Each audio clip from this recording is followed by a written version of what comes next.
Shalom à tous, bien-aimés, soyez bénis, toute confession de foi confondue. Donc, nous sommes dans Valeurs divines. Je suis donc Diane Iseke Manga. Ce soir, nous allons parler de la calomnie. Alors, la calomnie, est-ce que c'est un acte anodin ou alors c'est quelque chose de beaucoup plus grave? Alors, nous allons voir ça. Nous allons d'abord commencer par, nous allons d'abord commencer par prendre la définition du dictionnaire pour être en accord.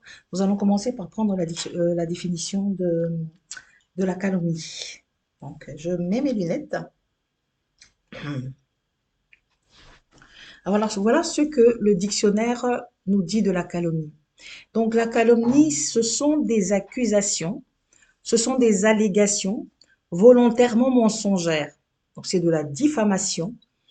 Calomnier, c'est dénaturer sciemment quelque chose par de fausses interprétations. Donc dénaturer, ça veut dire donner aux choses une autre interprétation que celle véridique et authentique, et dans le but de discréditer et salir une personne. Donc c'est un acte volontaire, c'est un acte calculé, ça c'est ce que moi j'ajoute, hein. C'est un acte volontaire, c'est un acte calculé, je dirais même que c'est un acte criminel. Calomnier consiste à dénoncer le prétendu auteur d'un fait que l'on sait pertinemment inexact et qui peut entraîner une sanction pénale. Donc, ceux qui aiment calomnier les gens, c'est parce que ici, nous, en Afrique, nous ne sommes pas trop regardants sur les faits, mais en principe, sur le plan juridique, la calomnie est un délit. Donc, c'est un délit qui est passible de 5 ans de prison et de plusieurs dizaines de milliers d'euros d'amende. Pour ceux qui ne le savent pas. Donc déjà, la calomnie, c'est un délit. Alors si la justice en est arrivée là, au point de sanctionner ce qu'on appelle la calomnie, c'est parce que beaucoup de personnes, pour avoir été calomniées, ont vu leur réputation salie, ont vu leur vie détruite, d'autres ont sombré dans la dépression et certains même en sont morts. Donc ce n'est pas un acte anodin, c'est un acte grave. Voilà. Alors, nous continuons. Une personne, une personne qui vous calomnie en fait, une personne qui veut salir, une personne qui veut détruire votre réputation, ça c'est sûr et certain, c'est pas une personne qui vous veut du bien. Hein? Nous sommes d'accord, c'est une personne qui vous veut du mal. Donc certaines personnes agissent comme ça, à défaut de vous tuer physiquement, à défaut de vous vaincre, à défaut de triompher de vous, ces personnes-là qui sont motivées par la haine et par la jalousie vont s'employer à vous calomnier, vont s'employer à vous salir, vont s'employer à détruire votre réputation. Alors imaginez un petit peu si vous avez une mauvaise réputation au travail. Vous avez une mauvaise réputation auprès de votre femme. Vous avez une mauvaise réputation auprès de vos enfants. Vous avez une mauvaise réputation en tant que serviteur de Dieu. Vous avez une mauvaise réputation en général. Cela vous ferme les portes. Cela vous ferme tout accès. Déjà, on ne croit pas en vous. Et quelle est la personne qu'on peut accepter dans son cercle? Quelle est la personne à qui on peut avoir confiance? Quelle est la personne à qui on peut ouvrir des portes, à qui on peut laisser des faveurs, faire des privilèges. Une personne, je veux dire, dans la société, nous avons besoin d'être crédibles. Dans nos relations humaines, nous avons besoin d'être des personnes crédibles. Nous avons besoin d'être des personnes de confiance.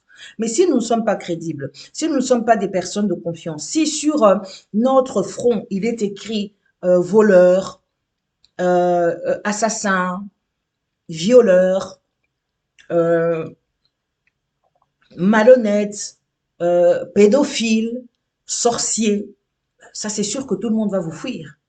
Et lorsque tout le monde vous fuit, qu'est-ce qui se passe lorsque tout le monde vous fuit? Vous êtes totalement isolé, vous êtes totalement coupé de la société. L'homme est un animal social.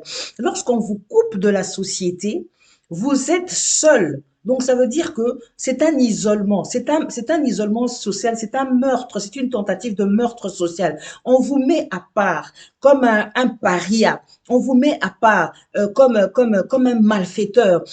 On ne croit plus en vous.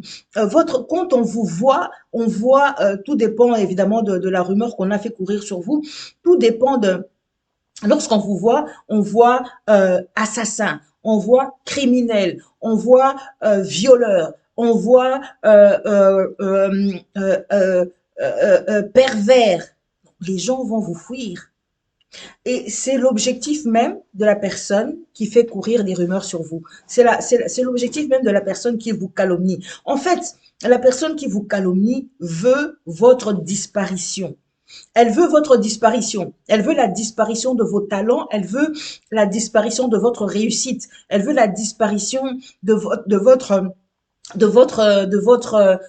vos compétences. Elle veut la disparition de la bonne réputation qui vous précède. Elle veut la disparition de l'amour qu'on vous porte. Elle veut la disparition du respect que l'on vous accorde. Donc cette personne, or tous ces éléments-là, toutes ces choses-là, que ce soit nos valeurs, que ce soit le respect de nous-mêmes, que ce soit notre crédit, le crédit qu'on nous accorde dans la société, que ce soit l'amour les uns les autres, ce qui permet euh, euh, euh, de maintenir une forme de cohésion, ben, quand tout cela disparaît, ben, qu'est-ce qui vous reste? Je veux dire, si vous n'avez pas Dieu pour vous sortir de cette affaire, qu'est-ce qu'il vous reste en fait? Il vous reste rien. Il ne vous reste rien. Donc, effectivement, la personne qui est calomniée peut sombrer dans la dépression et peut même arriver à mourir. Elle peut même arriver à mettre fin à ses jours. Donc, une personne qui vous calomnie, ce n'est pas un acte anodin. Une personne qui vous calomnie, c'est une personne qui cherche à attenter à votre vie. Quand on porte atteinte à votre honneur, quand on porte atteinte à votre intégrité, quand on porte atteinte à votre réputation, quand on porte atteinte à tout ce qui fait que vous êtes une personne qui est crédible, qui est aimée, qui est acceptée dans la société, c'est qu'on veut vous tuer. Seulement la personne n'a peut-être pas la force ou le courage de passer à l'acte. Ou encore, à défaut d'avoir essayé de passer à l'acte en essayant de vous assassiner, je ne sais pas, peut-être par le poison ou quoi, ou alors même par la sorcellerie, hein, on connaît ça. Il y a des gens qui vous cherchent la nuit, ils sont en train de vous chercher par tous les moyens, et lorsqu'ils n'arrivent pas à vous atteindre, ben ils commencent à faire circuler des rumeurs. Tu sais qu'elle est comme ça, tu sais qu'il faut pas lui faire confiance, tu sais qu'elle a fait ça, tu sais qu'il a détourné de l'argent, tu sais qu'elle n'est pas fidèle, elle trompe son mari. Est-ce que tu sais que c'est une très mauvaise personne, il faut pas lui faire confiance. Donc, la calomnie n'est pas un acte anodin. La calomnie est réellement une tentative de meurtre. Donc, nous continuons notre deuxième partie. La calomnie, c'est aussi quelque chose, donc nous avons vu que la calomnie peut vous pousser donc au suicide ou à la dépression. Donc la calomnie est destinée à vous détruire psychologiquement. Lorsque vous entendez, vous apprenez des choses et vous apprenez que les gens croient ces choses, surtout si ces choses ne sont pas vraies, au fur et à mesure que vous entendez ce venin du serpent, eh ben, à un certain moment, ça vous ronge, ça vous détruit psychologiquement. Vous n'avez plus le courage, la force, le goût de faire quoi que ce soit. Puisque partout où vous passez, votre mauvaise réputation vous précède et on vous ferme les portes, on vous montre du doigt, vous sentez bien qu'on vous critique, qu'on vous dénigre et que voilà, vous êtes en fait exclu de la société. Donc c'est comme si on vous avait préparé, on avait creusé une tombe dans le désert, qu'on vous avait mis dans cette boîte et qu'on vous a enterré quelque part là-bas dans le désert, mais on vous a enterré vivant. Ça veut dire que dans cette boîte-là, de la mauvaise réputation, de la mauvaise odeur injuste qui se dégage de vous, qui précède votre réputation, qui ternit votre image, vous êtes enfermé dans cette boîte-là, dans un désert, tout seul, isolé, en train de pourrir vivant, en train de vous décomposer tout doucement jusqu'à ce que vous en mouriez. Non, la calomnie, bien aimé, c'est pas un fait anodin. C'est quelque chose d'extrêmement grave. C'est quelque chose qui peut pousser quelqu'un au suicide. C'est quelque chose qui peut rendre une personne dépressive. C'est quelque chose qui peut détruire même une famille. Parce que vous imaginez un père qui a la réputation d'être un pédophile. Mais imaginez, moi je me souviens, il y a 10 ou 15, 20 ans, il y avait un politicien qui avait été accusé de pédophilie parce qu'il y avait des enfants qui avaient disparu pas trop loin de chez lui, dans son environnement, et que ce politicien avait des tendances plutôt homosexuelles, hein, et que, bon voilà, les enfants qui avaient disparu, c'était de sexe féminin, ce n'étaient pas des petits garçons. Mais le fait que, comment dire, ses adversaires politiques sont servis impitoyablement contre lui, pour l'accuser de pédophilie, l'accuser d'avoir abusé de ses petites filles, d'avoir organisé leurs enlèvements, d'avoir abusé d'elles et de les avoir finalement fait assassiner par la suite. Et ce monsieur-là, un grand homme politique, en est arrivé à penser au suicide, il est arrivé au point d'avoir envie de se pendre. Mais vous imaginez les répercussions que cela peut avoir maintenant si vous avez des enfants. Imaginez vos enfants, vous savez le monde des enfants, comment les enfants peuvent être impitoyables. Imaginez que si vous avez une mauvaise réputation dans la société, imaginez, vos enfants aussi seront rejetés. Vos enfants vont en faire les frais. Vos enfants seront même harcelés à l'école. On va commencer à les pointer du doigt. Ah, toi, ta maman est comme ci, toi, ton papa est comme ci, toi, ton papa est comme ça. Et si vous êtes marié, votre mari va en souffrir, votre femme peut en souffrir, ça peut même faire éclater la cellule familiale, ça peut provoquer des divorces. Donc c'est vraiment quelque chose qui n'est pas anodin, c'est quelque chose de totalement destructeur. Bien aimé, si vous avez des gens autour de vous qui ont tendance à vous calomnier, ça doit être des indices. Quand vous avez tendance à entendre des gens une fois, deux fois, trois fois, je n'attendrai même pas, moi, la troisième fois. Il faut commencer à prendre vos distances. Ce sont des signes, bien aimés. Ce sont des signes. Il y a plusieurs façons de tuer une personne. En fait, euh, le calomniateur se sert de sa langue comme arme pour vous tuer, pour vous détruire.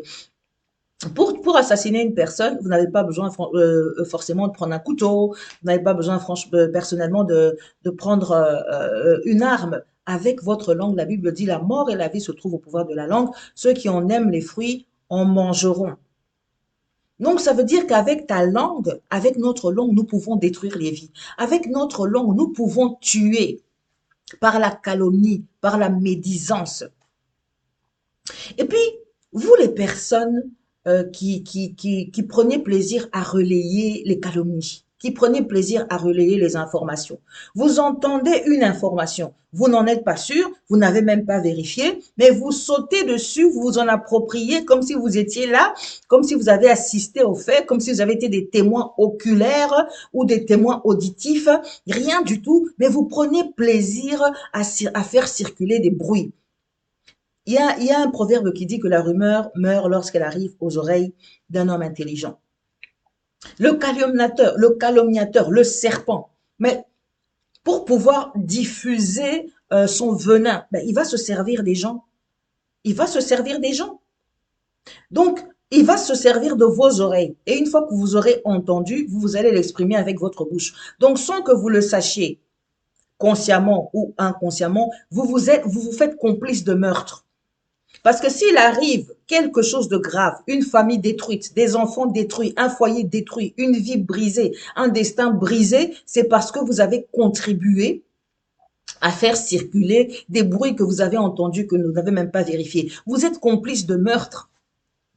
Bien aimé, la Bible dit que celui qui hait son frère est un meurtrier. Tu n'as pas besoin, mais tu sais, à partir du moment où que tu as de la haine, tu as de la jalousie, tu es rongé par la vengeance, sache déjà que tu es un meurtrier potentiel. Même si tu passes pas par le poison, même si tu te dis, ah mais non, moi je suis pas un assassin et tout. Mais à partir du moment où tu as la haine dans ton cœur, bien aimé, tôt ou tard, il va y avoir des comportements, des attitudes, des paroles ou des phrases qui vont sortir de ta bouche parce que c'est de l'abondance du cœur que la bouche parle. Et si ta bouche, ton cœur est plein de haine, plein de colère, plein de jalousie, et que tu en veux à une personne, que tu détestes une personne, bien aimé, tôt ou tard, tu vas lui faire du mal d'une manière ou d'une autre, ne fût-ce qu'avec ta langue. Retiens bien ça, que ta bouche, ta langue, c'est une arme. La Bible dit que la langue, c'est le domaine de l'iniquité. C'est le domaine de l'iniquité par excellence. Tu peux tuer avec ta langue. Alors, vous qui prenez plaisir à faire circuler des rumeurs, ah, tu sais, j'ai entendu. Oui, hein, il paraît que oui, moi aussi j'ai entendu ça. Vous savez, quand les choses vont de bouche en bouche, elles se déforment, elles se transforment, et puis après, finalement, elles prennent des proportions que elles n'étaient même pas censées prendre. C'est-à-dire que les faits se déforment, les faits s'agrandissent, les faits deviennent encore plus graves en passant de bouche à oreille. Et vous, en fait, si vous ne le savez pas, vous servez en fait d'amplificateur de son. Vous servez d'amplificateur de son aux meurtriers calomniateurs en faisant circuler des rumeurs que vous n'avez même pas. Mais si vous êtes complice de meurtre, quand on juge un meurtrier, on juge aussi ses complices, évidemment. C'est vrai ils prennent des peines moins lourdes, mais ils sont jugés tout autant. Ils sont jugés tout autant. Et Dieu jugera les calomniateurs comme des meurtriers. Dieu jugera des calomniateurs comme des meurtriers parce qu'un calomniateur, il est plein de haine. Et la Bible dit que celui qui hait son frère est un meurtrier. Donc Dieu va juger les calomniateurs comme des meurtriers. Et vous qui propagez des rumeurs, qui servez d'amplificateur de son aux calomniateurs, vous serez jugés comme des complices de meurtre. Bien aimés. Faisons très attention.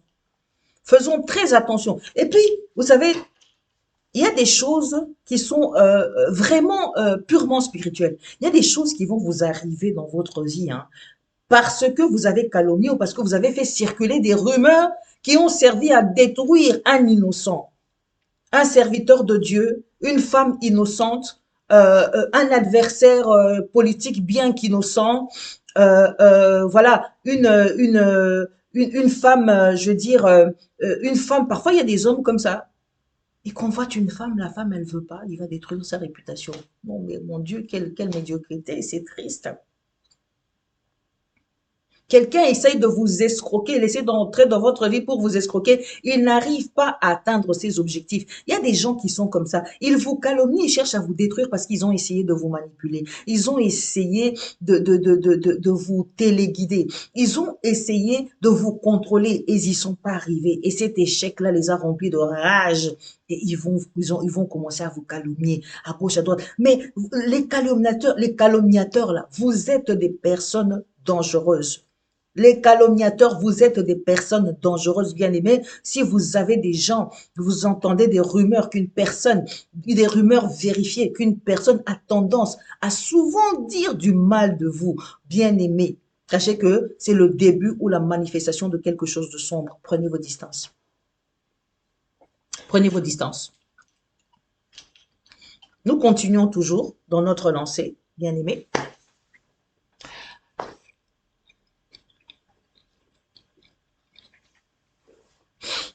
Le calomniateur, on peut prendre encore aussi un autre exemple. Vous avez une femme, un homme qui veut épouser une femme, et ça arrive très souvent. Un homme qui veut épouser une femme, surtout nous les femmes, là, faisons attention à nos copines, soi-disant nos copines, notre entourage, parfois même notre famille. Hein. Vous pouvez avoir envie de vous marier. Quand vous étiez seul, on se moquait de vous. Hmm? Personne, voilà, elle est seule, on préfère en rire. Voilà, personne, quand on en parle, c'est pour en rire. Personne ne va en parler pour trouver une solution pour vous, ou pour prier pour vous, mais ça va être pour en rire. Le jour où vous trouvez un homme qui veut vous épouser, vous allez voir, ouf, le monde des ténèbres se lève. Oui, c'est le monde des ténèbres. Ça, ce sont des œuvres des ténèbres. Ce sont les œuvres infructueuses des ténèbres. Oui, il faut pas prendre les choses à la légère. Vous pensez que les ténèbres, c'est uniquement le sorcier qui vole la nuit, etc. Nous avons des sorciers, tout comme nous avons des angels in disguise, des anges sans ailes. Nous avons des diables aussi qui sont autour de nous, qui sont là, sans cornes et sans queue. C'est une façon de parler. Ils n'ont pas de cornes, ils n'ont pas de queue, mais ce sont des êtres diaboliques. Donc, imaginez une femme qui veut se marier. Juste au moment où, voilà, l'homme commence à s'intéresser à elle, vous allez voir le monde des ténèbres qui va se lever, la famille, des amis, des gens du quartier. Voilà, ils vont commencer à dire du mal d'elle. Elle a fait autant d'avortements, c'est une prostituée, elle a fait ci, elle a fait ça, c'est pas une femme sérieuse, etc., etc., uniquement dans le but de vous détruire pour que l'homme vous fout. Et il y a des hommes qui tombent dans le panneau. La femme a trop, pour lui, mauvaise réputation. Il s'enfuit et il part. Et voilà, ça fait une femme qui est, peut-être même que ce n'était pas vrai. Voilà, ça fait une femme qui est là, qui est blessée, qui est malheureuse. Peut-être elle aimait réellement cet homme-là. Donc voilà, aujourd'hui, je voulais vraiment parler de la calomnie. S'il vous plaît, bien-aimés, ne prenez pas ce tact à la légère. Ne pensez pas que la calomnie, c'est quelque chose d'anodin. Ne pensez pas que la calomnie, c'est juste peut-être une manifestation d'un trop plein d'émotions, une manifestation de frustration. Non, c'est de la haine. C'est de la haine. C'est un esprit derrière la calomnie se cache un esprit de meurtre. Donc le calomniateur est un meurtrier potentiel. Le calomniateur, c'est un meurtrier potentiel, c'est quelqu'un qui est capable de vous tuer. Il a une semence d'assassin en lui, peut-être qui n'a pas grandi, qui ne s'est pas développé, qui ne se manifeste pas, ou qui, voilà, qui n'a pas le courage peut-être de passer à l'acte et tout. Mais voilà, il a une semence d'assassin, de meurtrier en lui. Il a même peut-être une semence de sorcellerie en lui. Donc, bien aimé, faites attention. Et vous, les calomniateurs, sachez que vous serez jugés comme des meurtriers. Et vous, les complices des calomniateurs, les espèces d'amplificateurs de son qui aimaient faire courir des rumeurs, aller chercher des rumeurs, tendre vos oreilles à n'importe qui et à n'importe quoi pour écouter n'importe qui et n'importe quoi et aller en faire n'importe quoi et les diffuser sur les ondes, sur les réseaux sociaux, comme si vous étiez payé pour ça. Je ne sais pas ce que vous y gagnez. Sachez que sachez que vous êtes des complices de meurtre parce que vous contribuez à la destruction des destinées, vous contribuez à la destruction des réputations, vous contribuez à la destruction des équilibres, des familles, de la vie professionnelle des gens, de leur vie affective, de leur vie sentimentale. Vous contribuez à la destruction des gens, donc vous contribuez à leur meurtre social. Vous contribuez à leur meurtre social, vous contribuez à leur assassinat politique, assassinat social, assassinat de leur vie sentimentale, assassinat de leur vie professionnelle, assassiner leur avenir en faisant circuler des rumeurs dont vous ne connaissez même pas ni les tenants ni les aboutissants. Alors, bien aimé, je voulais terminer par là. Éloignez-vous des calomniateurs, faites très attention aux calomniateurs. Ce n'est pas un acte anodin, donc je voulais terminer par dire que le calomniateur porte en lui donc la semence du meurtrier. Il porte en lui la semence d'un assassin, que calomnier n'est pas un acte anodin, mais c'est bel et bien une tentative d'assassinat. Shalom à vous là où vous êtes. Merci de m'avoir écouté, merci de m'avoir suivi. Que le Seigneur donc vous bénisse et que voilà, je vous souhaite vraiment la paix chez vous, la prudence et la sagesse. Donc la Bible dit, je vous envoie comme des brebis au milieu des loups, soyez prudents comme des serpents et simples comme des colombes. Que la prudence et la sagesse soient votre partage au nom de Jésus. Shalom.